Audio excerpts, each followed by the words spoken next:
देश के संविधान में कहीं भी आरक्षण में एससी एसटी और ओबीसी के न वर्गीकरण का प्राविधान है न आर्थिक आधार पर आरक्षण का प्राविधान है। ये दोनों नियम नहीं है इस देश के संविधान में। लेकिन इस देश के सुप्रीम कोर्ट भारत के संविधान के बाहर जाकर जो कोलेजियम से बाप भी जज, दादा भी जज, बेटा भी जज, ये परिवारवादी आरक्षण से ये सवर्ण सुप्रीम कोर्ट के जज इस देश के सुप्रीम कोर्ट के आर्टिकल के खिलाफ, इस देश के संविधान के आर्टिकल के खिलाफ जाकर फैसले सुनाते और हमको शहादत देनी पड़ती है, हमको आंदोलन करना पड़ता है। तो ये बाबा साहब अम्बेडकर का कहना था। बाबा साहब अम्बेडकर देश की आजादी के बाद इस देश का संविधान लिखे और बाबा साहब अम्बेडकर कानून मंत्री की हैसियत से पिछड़ा वर्ग सम्मेलन में आए लखनऊ, तो गोविंद बल्लभ पंत इस प्रदेश के मुख्यमंत्री थे, ब्राह्मण। गोविंद बल्लभ पंत की उपस्थिति में बाबा साहब अम्बेडकर ने इस देश के कानून मंत्री की हैसियत से पिछड़ा वर्ग सम्मेलन में कहा कि जिस दिन इस देश के पिछड़े और दलित एकजुट हो गए उस दिन पंडित गोविंद बल्लभ पंत जैसे लोगों को हमारे जूते की फीतियां बांधने में भी गर्व की अनुभूति होगी।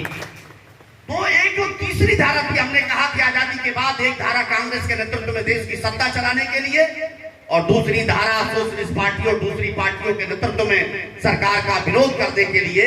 ये दो तरह की धाराएं इस देश के अंदर हुई, एक समाजवादियों की, एक कांग्रेसियों की। ये संघी तो उस समय अंग्रेजों के साथ जो आज की तारीख में सत्ता में बैठे हुए प्रदेश या देश में, ये सावरकर और दूसरे लोगों की तरफ माफी वीर हैं। ये सभी के सभी माफी मांगकर अंग्रेजों के पक्ष में हाथ उठाने वाले लोग थे, जमींदारी करने वाले लोग थे।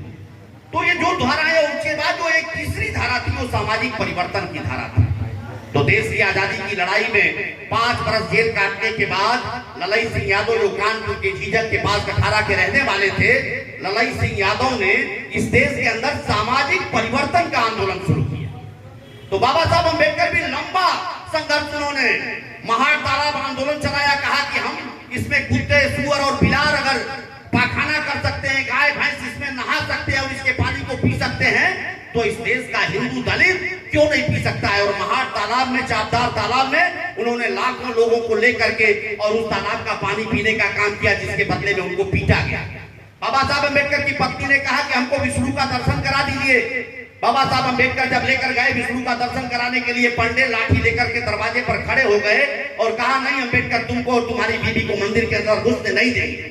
बाबा साहब अम्बेडकर ने लंबा संघर्ष किया कि इस देश में जो हिंदू धर्म है उस हिंदू धर्म के अंदर सुधार किया जाए। लेकिन जब देखा बाबा साहब अम्बेडकर ने कि हिंदू धर्म को सुधारा नहीं जा सकता, ये धर्म जो बौद्ध धर्म है, यह धर्म इस देश का मूल धर्म है। बुद्ध हमारे देश में पैदा हुए, बगल में लुम्बिनी में कपिल वस्तु उनका राज, हमारे उत्तर प्रदेश के सिद्धार्थ नगर के जिला में कपिल वस्तु उनका राज, और कपिल वस्तु से उनकी मां जा रही थी अपने बाग में, लुम्बिनी बाग में उनकी पैदाइश हुई महामना बुद्ध की।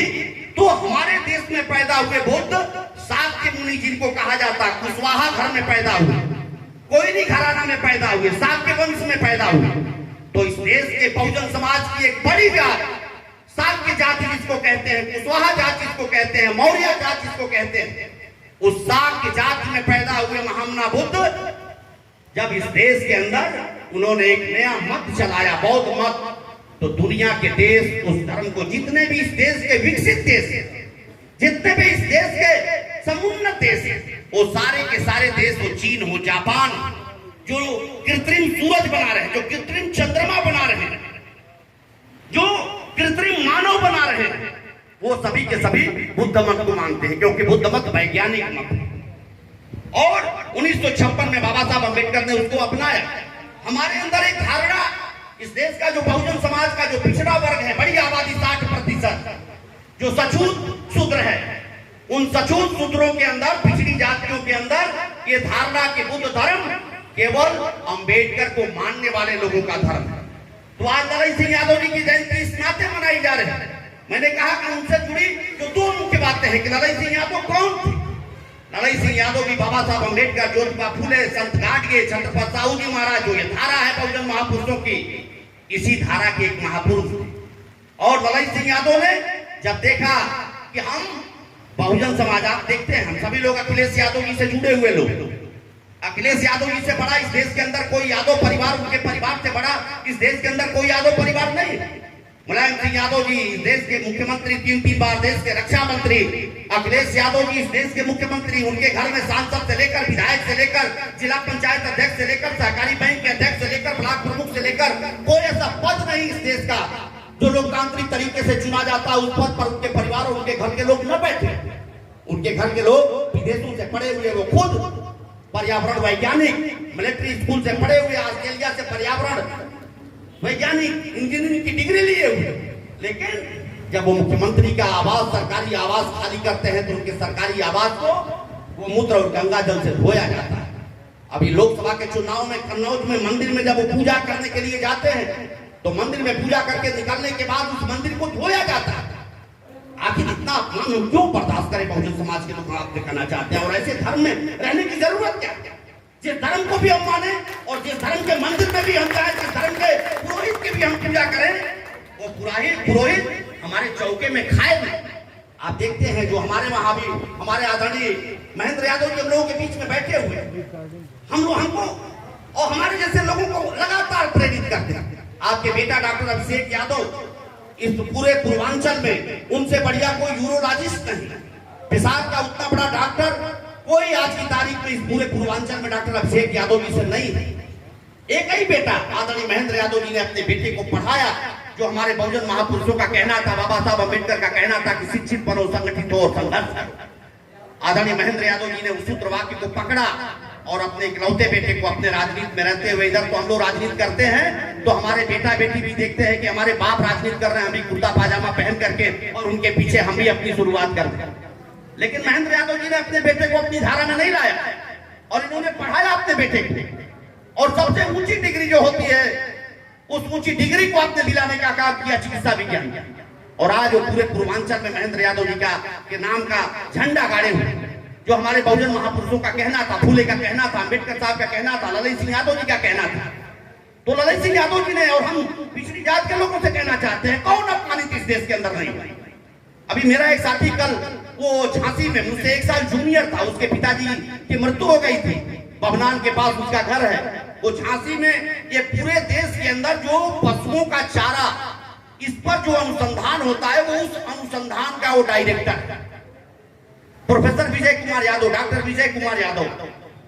देवरिया में भी उसकी मकान है, उसके पिताजी का कल ही श्रद्धांजलि कार्यक्रम था। मैं गया था, बातचीत होने लगी तो बीआरडी की पीजी कॉलेज में मैं बीएससी एजी सेकेंड ईयर में था और वह मुझसे 1 साल पीछे बीएससी एजी फर्स्ट ईयर में था। एक प्लांट पैथोलॉजी का प्रोफेसर था, अवधवीर मणि नाम था उसका, और वह जब जान जाता था, नाम सुन जाता था वो प्रोफेसर, मैं चंद्रभूषण सिंह यादव मुझको जान गया तो खड़ा करता था, कोई सवाल पूछता था। अगर 1 सवाल 2 सवाल 3 सवाल पूछा, 1-2 सवाल बताया, 1 सवाल कोई नहीं बताया तो कहता था, पिताजी आपके मान का पढ़ना नहीं है। अपने विद्यार्थी को कहता था, पिताजी आपके मान का पढ़ना नहीं है। और अगर मुस्कुरा दिए उसके कहने पर तो कहता था, आपको लगता है मेरी माँ के पास चले। इतना अपमानित करता था पिछड़ी जात के लोगों को। तो उस प्रोफेसर विजय कुमार यादव ने कल मुझको बताया, 1 साल ही केवल मेरे साथ मेरा जूनियर था, मैं चुनाव लड़ा तो मेरा प्रचार किया बीआरडी कॉलेज में। तो कल उसने बताया कि मैं जब फर्स्ट ईयर में था, प्लांट पैथोलॉजी का स्लाइड बना करके और मैं खड़ा था, मेरे आगे 7-8 लड़के खड़े थे। जो दूरदर्शी होता है, दूरदर्शी में पानी किसी ने गिरा दिया और वो 7वें नंबर पर खड़ा था। सबसे पूछा नाम, जब उसने अपना नाम बताया विजय कुमार यादव तो कहा, भैंस चराते तुम्हारी क्या जरूरत है विद्यालय में, क्यों पढ़ने चले? और फिर वो कहा कि मैं घर आया उस दिन और मैंने अपने बाप से कहा कि मैं बीआरडी पीजी कॉलेज में नहीं पढ़ूंगा। और फिर वो 1 साल बीएससी उसने ड्रॉप किया, अगले साल फिर यूपी कॉलेज में जाकर के उसने बीएससी वैज्ञानिक। तो इतना अपमान जिस धर्म के अंदर, ललित सिंह यादव ने देखा कि ये धर्म सुधरने वाला नहीं है। या ललित सिंह यादव ने 1967 में हिंदू धर्म को लात